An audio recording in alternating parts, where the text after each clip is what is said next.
Between the Posts for another episode. TJ here with my co-host, the very popular Kalan Knox. How are you, mate? I'm well, thank you, TJ. Can't wipe that beautiful little smile off your face. 20-goal win yesterday, I hear, for the Lions. Yeah, it was a good win. A fair few points, so maybe kicking training this week, but a good win nonetheless. Yeah, what a big problem to have. You win by 20 goals. You're not happy with your goal kicking. How's the form been, mate? Yeah, no, it's been pretty good. We had 2 losses against Mitcham and Marion, but Good hopefully, teams. obviously, Yep. yes, good team. So just trying to kick it around for final season. And, of course, those who haven't followed, Kalan is the superstar from the Colonel Light Gardens Lions. Just quickly, who's been tracking well? Better players for Colonel Light. Your man, Kaideen, did you hear how many goals he kicked yesterday? No, I didn't. He kicked 9. Oh, I probably didn't get a text. Yeah. No, so yeah, Kaideen's been pretty well. Jack Tate, Mitch Obst, Declan Cole. What about that little fella that kicked 6 last time? Mitch Obst. That's yeah, Mitch Obst, yeah. That's Mitch Obst, yeah. Yeah, going all right, beautifully. But, mate, you're here because you are the Division 4 expert. Now, have you been speaking to your mate Chumbawamba or whatever his name is? Bubba. Yeah, no, he's been keeping me up to date. It was his birthday a few days ago. Happy birthday, Bubba. And haven't the Dragons come good? How good Yeah. have the Dragons been going? Since the last time, they're absolutely flying. I know. But, of course, we've got plenty of stuff on the show today. I'll be doing my Division 1 report. Division 1, I'll tell you what, it is so interesting to watch, to follow, to check out those replays from the streams. Very, very good football happening there. Bec will be in with her Division 1 Women's Report, and the Farmers League Coach of the Week will come from Division 5, I believe, this week. What else we got on, mate? So we got my Division 4 wrap where we'll be talking about the form tracker, the home and away statistics, and the snag kickers, the goals and the marks of the week, and finally, the favourite segment, What Caught Our Eye. Beautifully done there. We're back with more Between the Posts after this quick commercial break.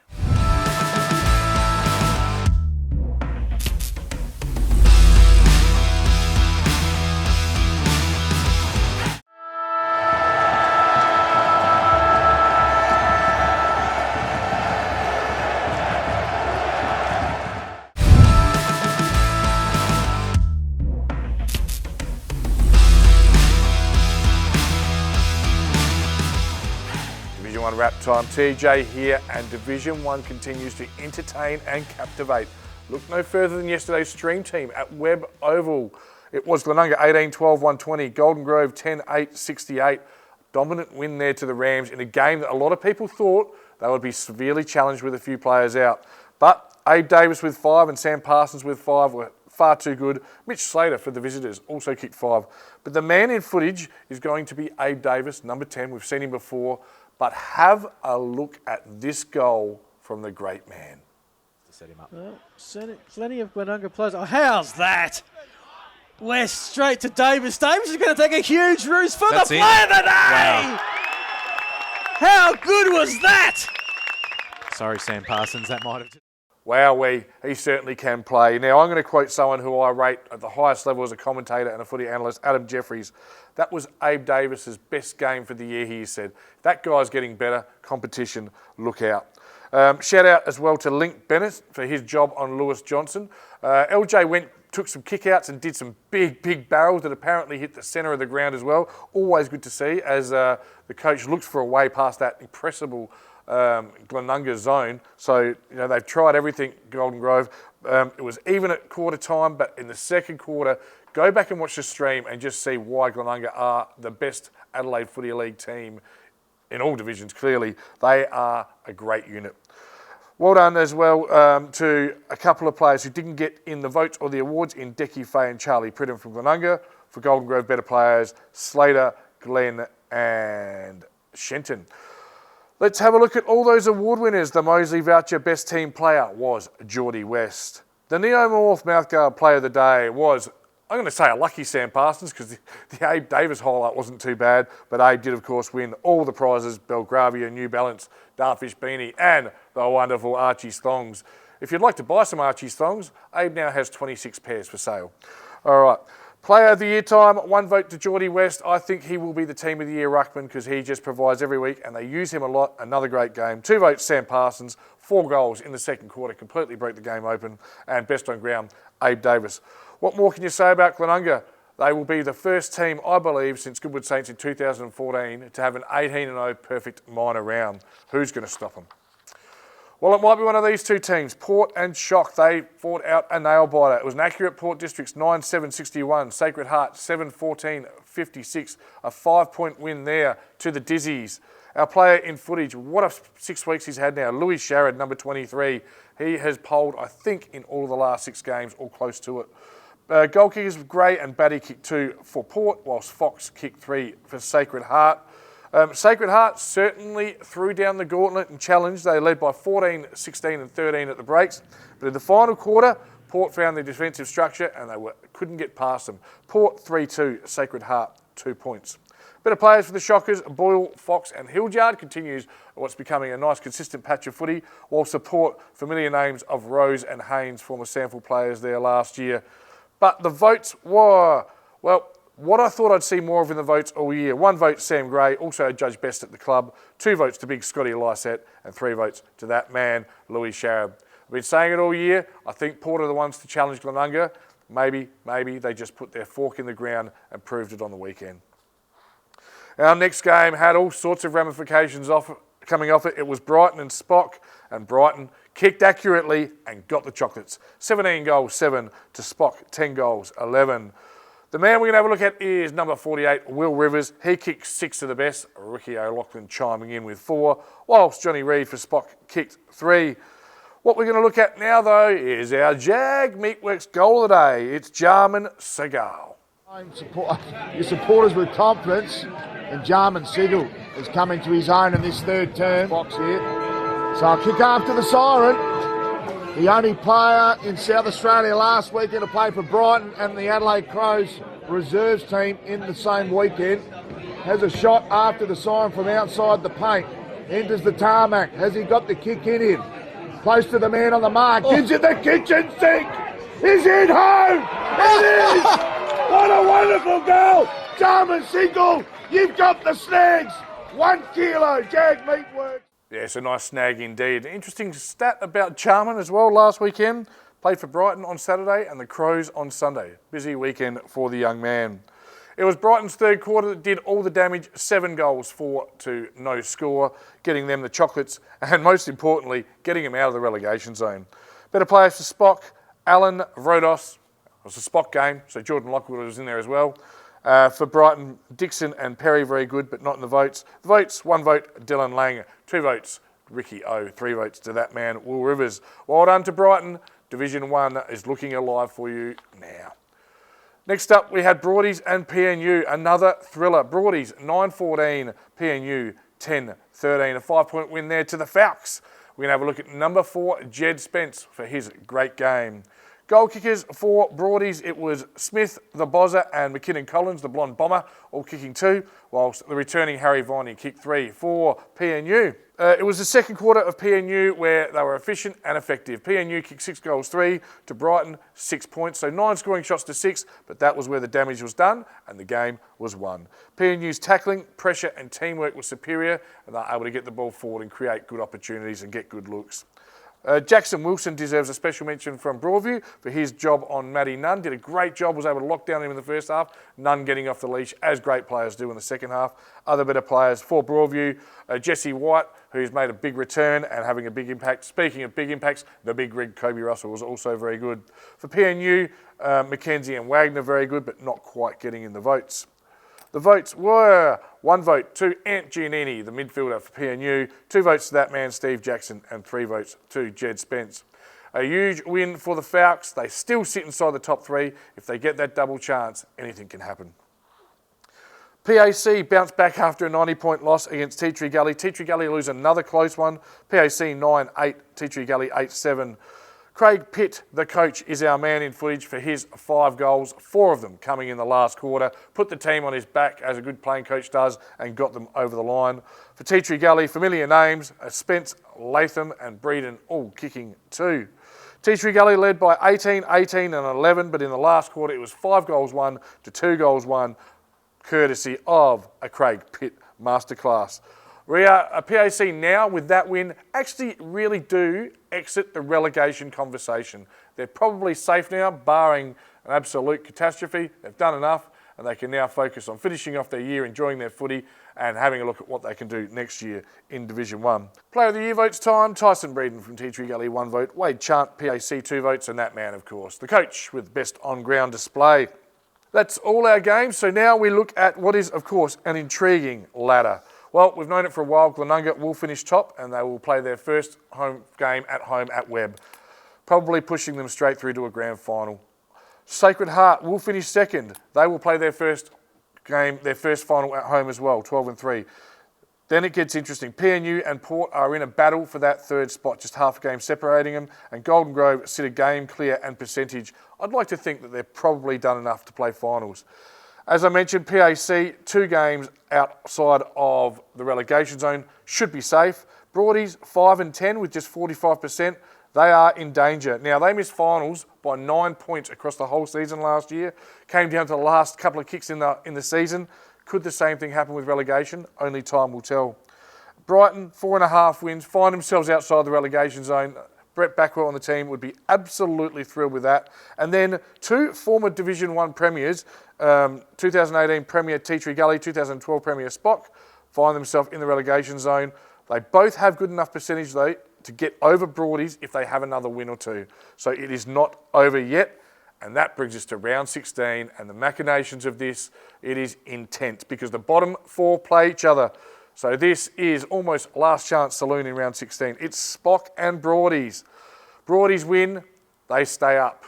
Spock don't win, they probably go down. Now, other things can happen in the last 2 rounds, but based on the way the draw rolls out, I'm going to go Broadies. A narrow loss. Their form's been good. If they can just play 4 quarters, they should get over Spock. In the other game, it's Tea Tree Gully and Brighton. And what can you say about this one? Holy snapping ducks. It's 8th versus 9th. The winner goes outside or stays outside the relegation zone, and this could be the one that decides who goes to Division 2. I'm going to take Tea Tree Gully at home, but Brighton will go in cock-a-hoop full of confidence after a great display last week. The next game is 5th versus 6th. As I said, this week's draw just rolls out beautifully. It's Golden Grove versus PAC. A win to Golden Grove means they're playing finals, and I think they'll get it at home. 3rd versus 4th, battling for that 3rd spot. It's Port and PNU. It's at the Falconry. I just think Port now have just awoken, and I think they'll get the chocolates in a close one. Final game of the round, a 1v2. Is this a grand final preview? Some people think it is. Sacred Heart versus Glenunga. It's at Sacred Heart, but I'll be taking Glenunga. I don't think they're going to lose a minor round game. This has been TJ with the Div 1 report. It's getting exciting. We'll be back more next week.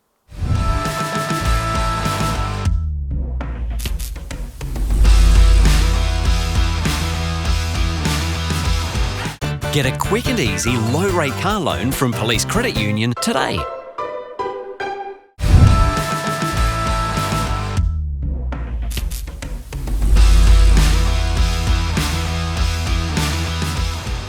All right, you know what time it is. It's women's footy time. Let's get into the Division 1 women's wrap.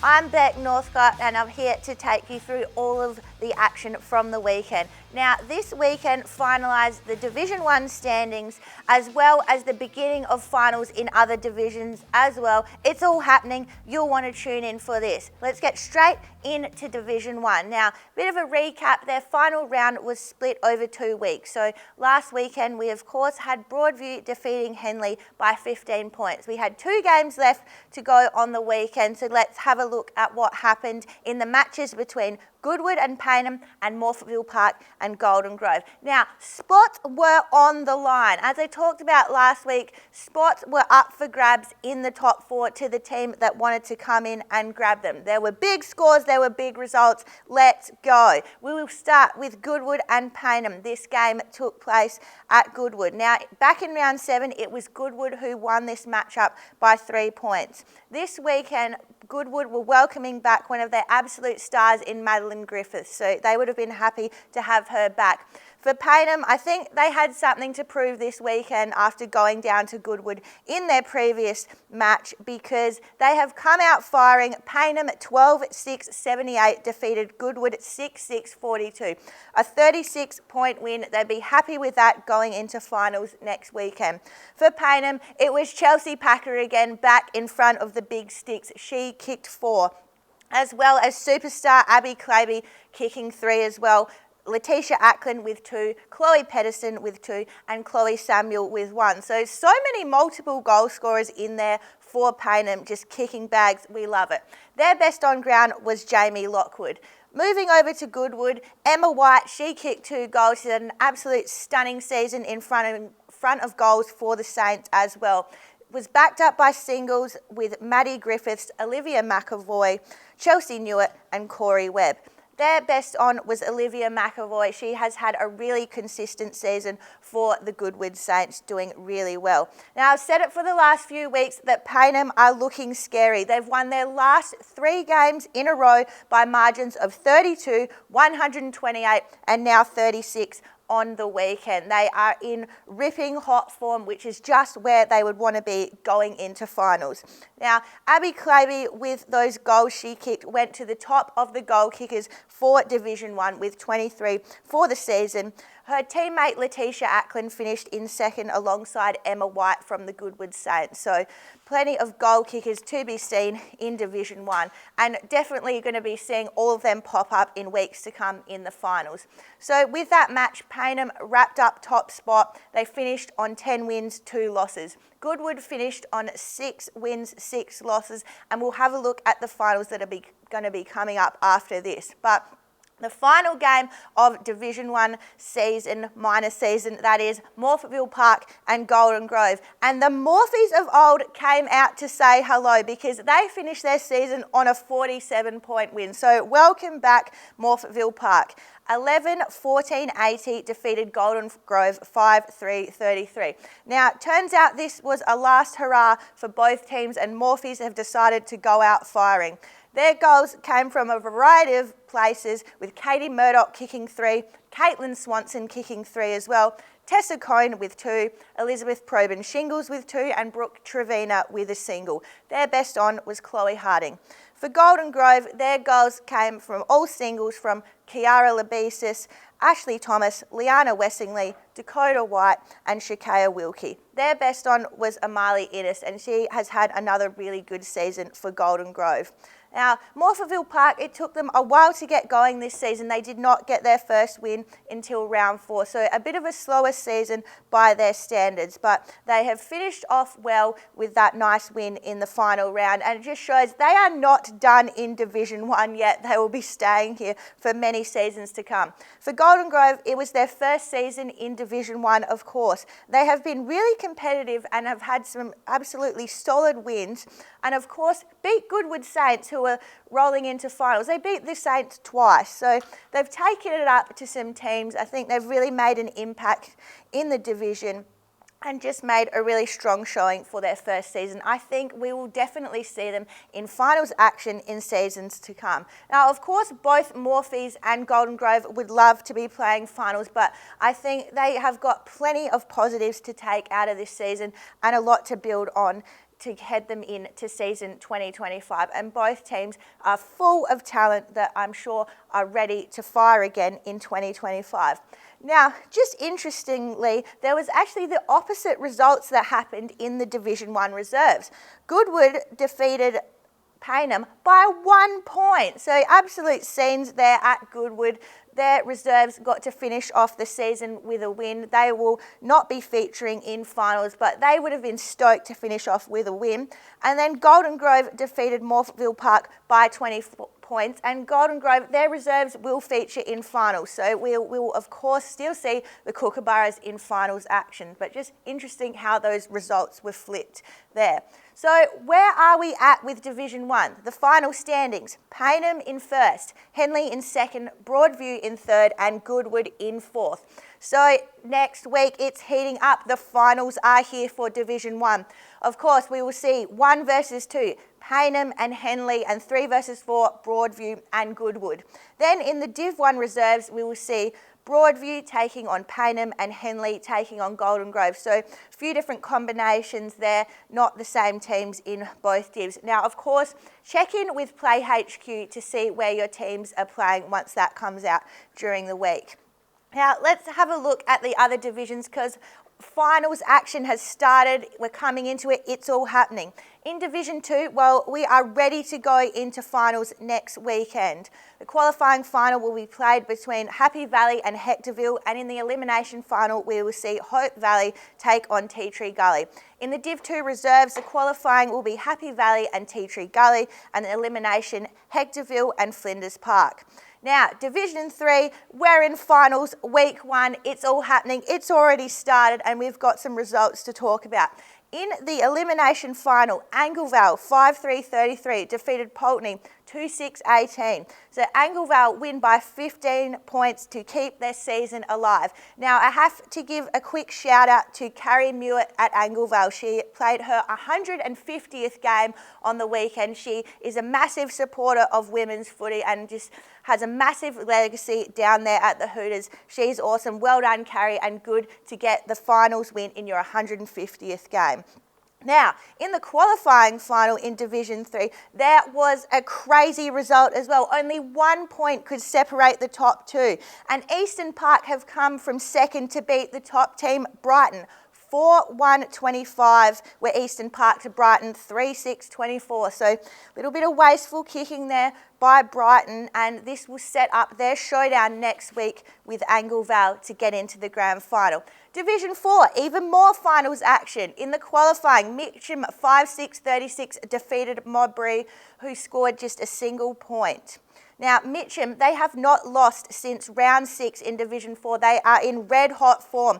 Can they be stopped? They've gone straight through to the grand final. It's going to be up to the team that comes up against them to take it to Mitcham because it's theirs to lose.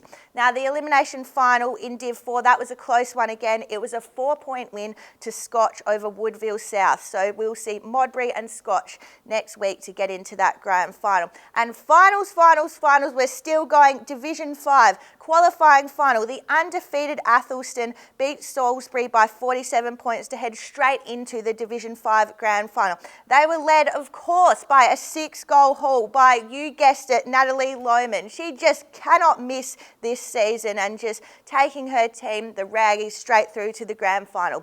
In the elimination final, Edwardstown defeated Kilburn, so they will face Salisbury next weekend. And now into Division 6, well, we've got another undefeated team just carrying on straight through to the grand final. Marion with a 29-point win over Houghton Districts to advance through. And in a low-scoring elimination final, Salisbury North triumphed over Ingle Farm by 9 points. So we will see Houghton Districts and Salisbury North face off next week.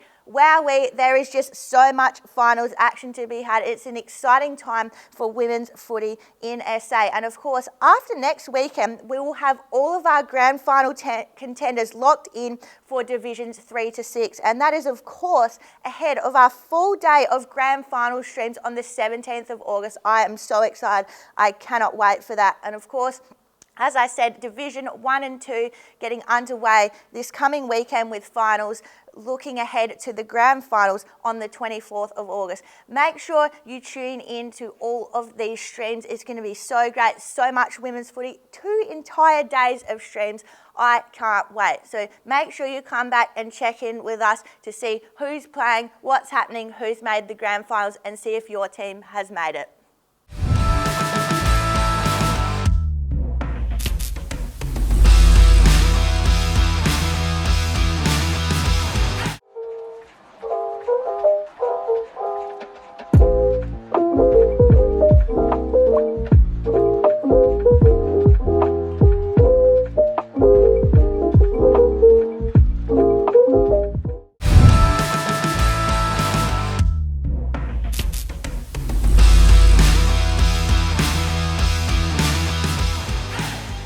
Time for our Farmers League Coach of the Week.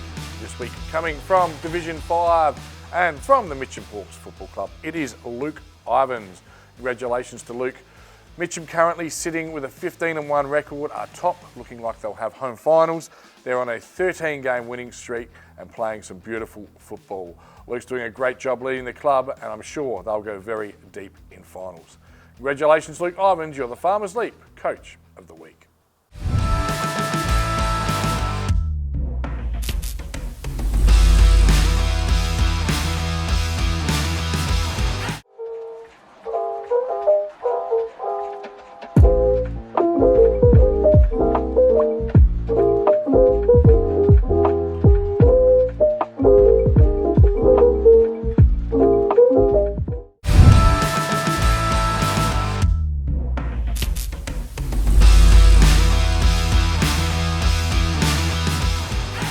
between the post fans. It is Div 4 time. You've been chomping at the bit for it. So without further ado, the man, the myth, Kalan Knox. Here we go, Division 4. So with 2 rounds to go, it is all to play for the finals teams. But what do we think of the ladder, TJ? I think it's set, mate. You're the expert. You tell me. Plimpton, Wasp KFC, of course that's Kilburn Morphy, and Heckies. 10.5 wins. 10.5 is enough to get you in. That won't change.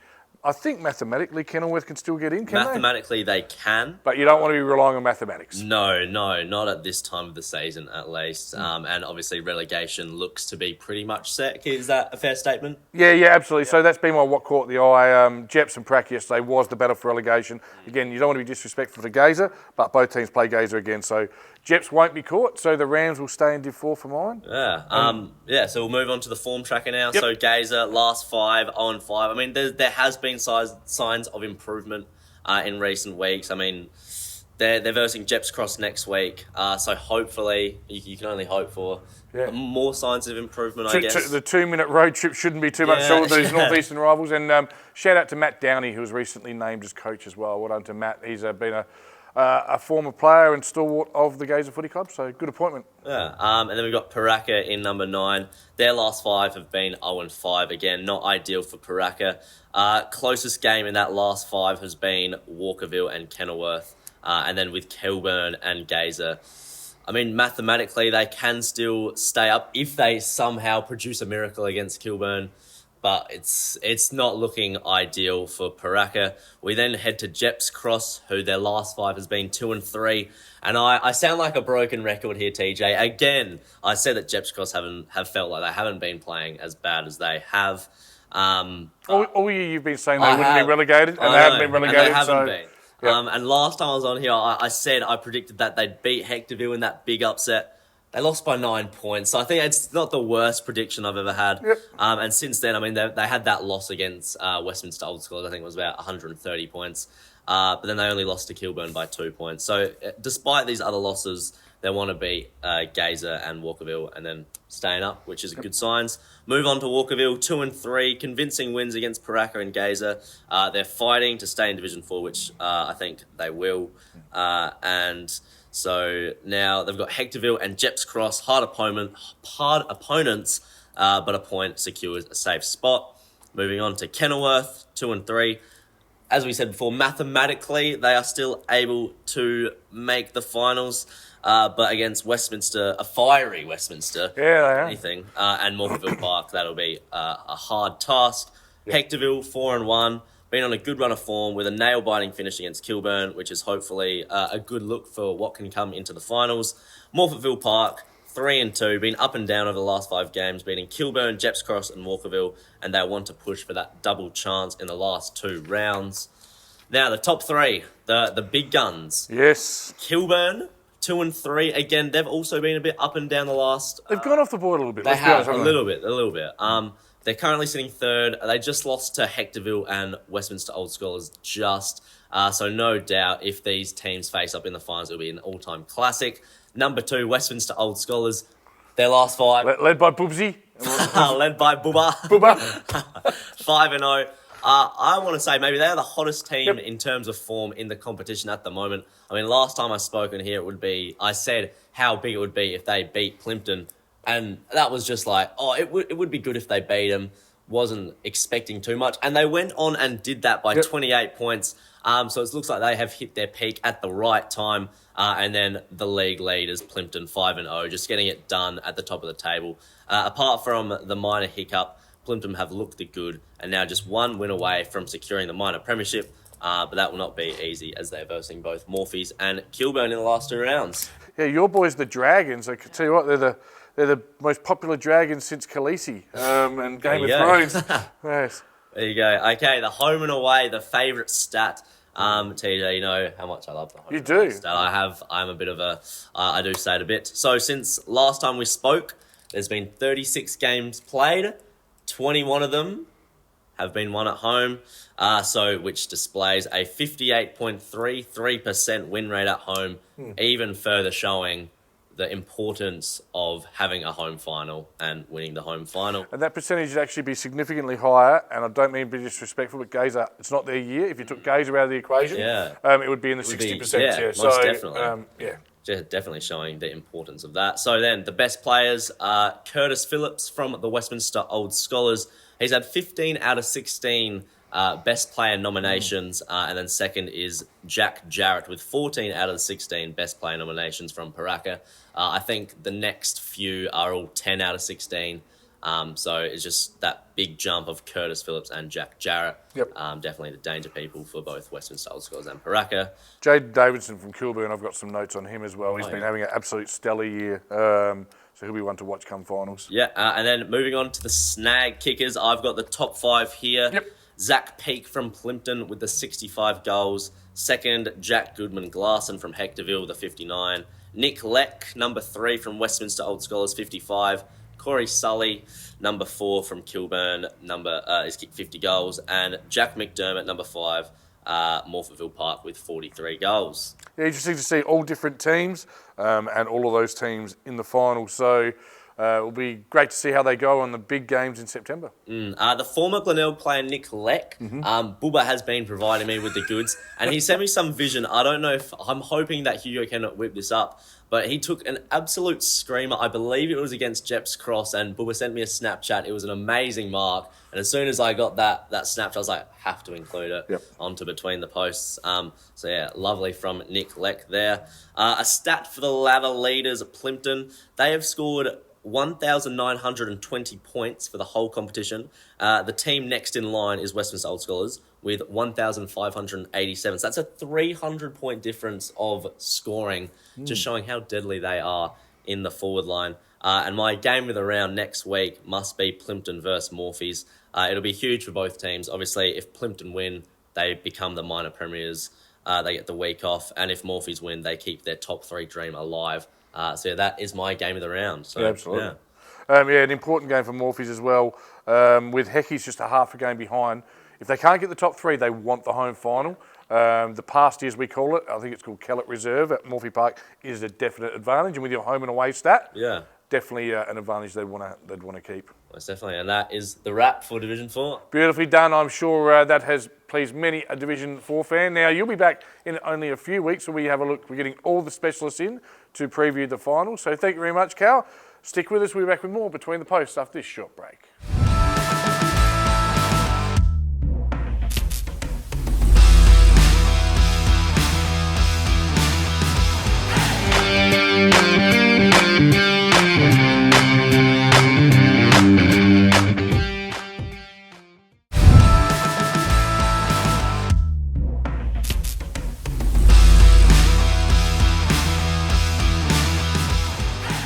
Welcome back to Between the Posts. Now, it is time for everyone's favourite segment, but I just want to make it really clear that Hugo at Filming Footy, it's going to come up on the screen for you to have a look at, is the man to send all your stuff into by Sunday night so your club can be a contender for goal or mark of the week. It doesn't matter if you're Div 1, Div 4, C6 or Div 12 Rezzies. We want to see all the great goals and marks of the week. So without further ado, let's have a look at this week's compilation.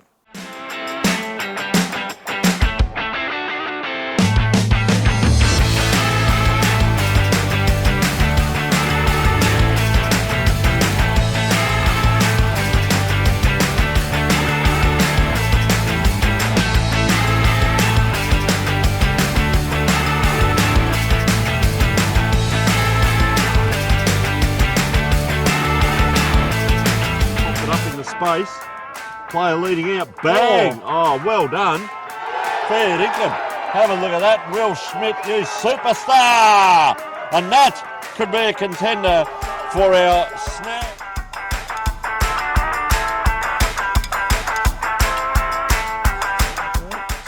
Plenty of Glenunga players. Oh, how's that?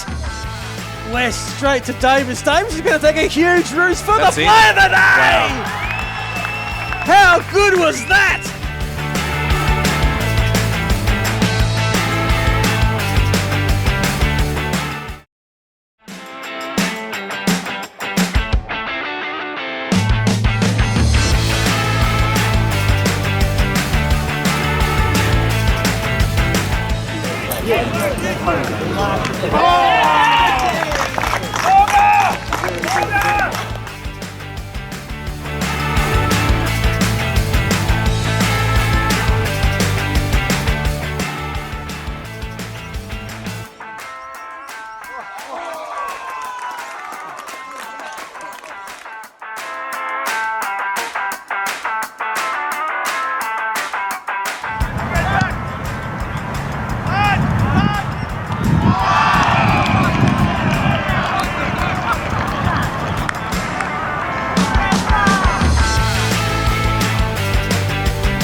Time for one of my favourite segments where I have a look around the league with my co-host at what caught our eye.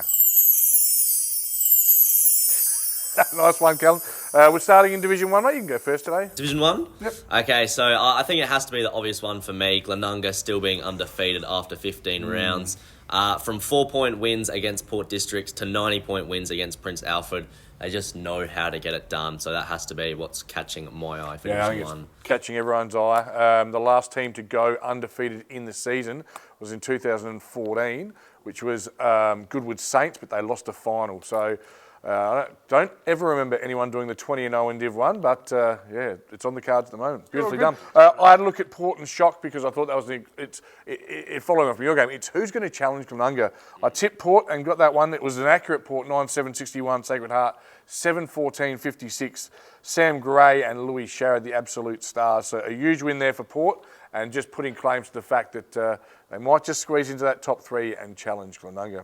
Okay, mate, what do you got for Division 2? So, Division 2, the two top of the leading goal scorers battling off with Max Teague from Flinders Park and Malachi Armat from Modbury. Flinders Park getting the chocolates, but Armat from Modbury still leading the goal kicking by 3 snags. Nicely done. I had the really important clash between top place Salisbury North and 4th place Athelston, and it was the Hawks 14-7-91, too good for the Raggies 10-10-70. Interestingly enough, though, the Raggies did lead by 18 at quarter time and 13 at half time.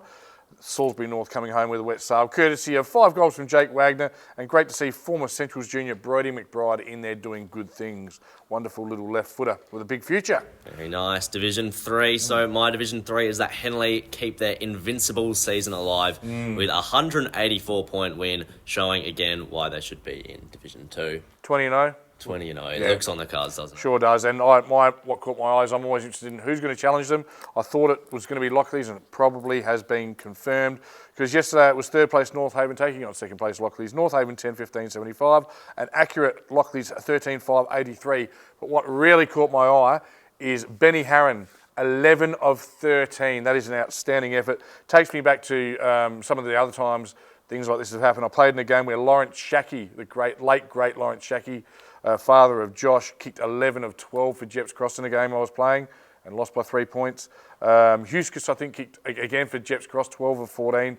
And his name escapes me, but in 2008, playing against Edwardstown, their full forward kicked 11 of 12. So Benny Harron, what a day. 11 goals out of 13. There you go. Division 4, I'm going to have to yap about him again, but the composure of the Westminster Old Scholars to be down at 3/4 time against Walkerville on an away deck. They just forked it out, keeping that second spot. Really looking forward to what they can produce in the finals. You're probably not a Seinfeld fan, but in the words of Cosmo Kramer, you love them. You actually love them, don't you? You think they're going to win the flag, don't you? I do. Yeah, fair enough. All right, I like when people make big calls. Mine was that battle. I've been building it up for weeks. This was the one that decided the Div 4 relegation, and it was Jeps Cross 21-13, 139, Paraka 14-6-90. With Jeps playing Gazer next week, it suggests it's all run and done.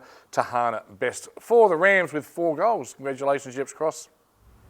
There you go, Division 5, and I could be biased, talk about my CLG Lions, but I won't. I'll talk about the amazing run that the Mitcham Hawks have been on. From round 4, they have lost donut games. They have gone undefeated since round 4, and an amazing run of form, and exactly what you want come finals time. They're taking all before them. I had a look at the game between 4th and 5th, which was a huge game and a preview to what we might see in finals. It was Greenacres, who are 9-6, Woody South, who are 8-7. Woody South also really good last month. But it was the Dragons of the Greenacres variety, 15-9-99, Woody South 13-8-86. Scott Burnett, best on ground, Jake 80, kicking 5. Well done to the Dragons. Div 6, mate? Div 6, so Salisbury putting on an absolute clinic with a 227-point win, with 2 blokes kicking a bag of 10, both Josh Mann and Brad Pryor, as you do. Yep. Eastern Park and Fitzroy, the battle of 2nd and 3rd at Dwight Reserve, probably the toughest trip in football, and it was the Demons 17-11-113, the Lions 9-13-67. Interesting to note that at quarter time the Lions did have a 15-point lead, but the 2nd and 3rd quarters they just went bang Eastern Park, 13 goals to 3, and it's all she wrote. They look like they'll be playing Salisbury to me in a grand final. There you go. And finally, Division 7. So my Division 7 is Mawson Lakes being down by 13 points at three-quarter time, scraping an agonisingly close win against Mitchell Park by 2 points, an all-time classic. Yes, beautifully done. And following on from the draw in round 1, I had a look at Brahma and Smithies, but there was no draw this time. Brahma lost 26-10, Smithies 10-5. Deacon Teefy, I talked about him last week, was best on ground. Huge game for the Lodge this week against Mitchell Park, who just fell short of Mawson Lakes. If they win that, they will play finals football. This has been What Caught Our Eye. Thanks for joining us for a look around all the divisions. We'll be back with more next week.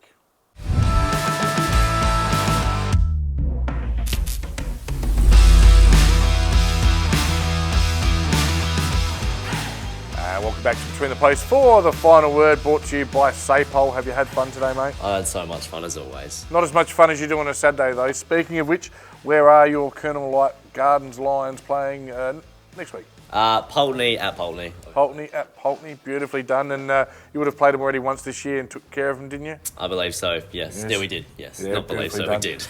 Where are they playing you now? On a half back. On a half back. Look out, Pulteney, for the double K streak running down the flanks there. Beautifully done, mate. Of course, you'll join us with all of the experts in a few weeks' time as we unwrap the finals, have a little deep dive and make some big calls. So looking forward to seeing you then, mate. It's been a lot of fun. We'll be back next week with more Between the Posts.